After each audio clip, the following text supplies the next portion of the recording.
नमस्कार, आप देख रहे हैं एसपीएन 9 न्यूज और मैं हूं आपके साथ मनीष कुमार सैनी। महाराष्ट्र में महायुति बड़ी जीत की ओर बढ़ती हुई नजर आ रही है। इस पर देवेंद्र फडणवीस की प्रतिक्रिया सामने आई है।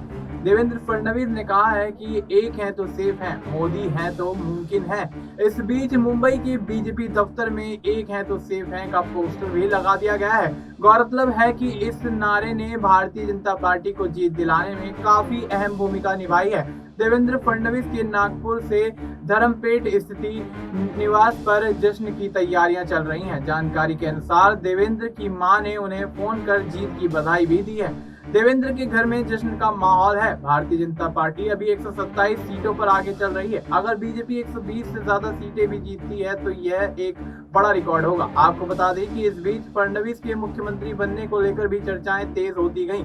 बीजेपी नेता प्रवीण दरेकर ने कहा है कि मुख्यमंत्री महायुति का होगा। जिस पार्टी की सीटें सबसे अधिक होंगी, सीएम फेस उसी पार्टी से होगा। बीजेपी की सीटें 125 के आसपास रहने का अनुमान है, तो ऐसे में देवेंद्र फडणवीस महाराष्ट्र के अगले मुख्यमंत्री होंगे। महाराष्ट्र में जीत पर सीएम एकनाथ शिंदे का भी बयान सामने आया है। उन्होंने कहा है कि सभी वर्गों का वोट हमें मिला है। महायुति के सभी कार्यकर्ता पूरी मेहनत से काम कर रहे थे।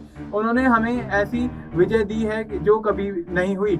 शिंदे ने कहा है कि केंद्र और राज्य सरकार जब मिलकर काम करती हैं तो विकास होता है। हमारे राज्य को केंद्र सरकार ने हमेशा मदद की है।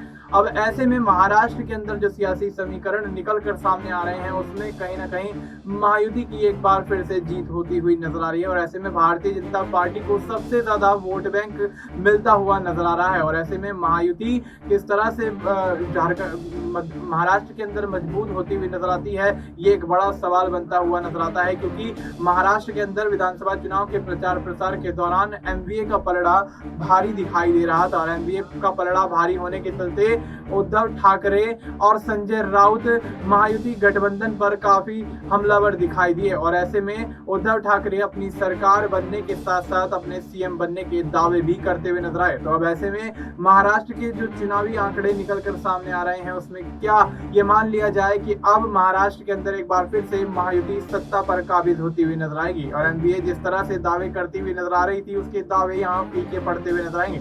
फिलहाल आपको इस मुद्दे पर क्या कुछ लगता है, आप अपनी राय हमें कमेंट करके बता सकते हैं। बाकी देश और दुनिया से जुड़ी तमाम जानकारी के लिए आप देखते रहिए एसपीएन 9।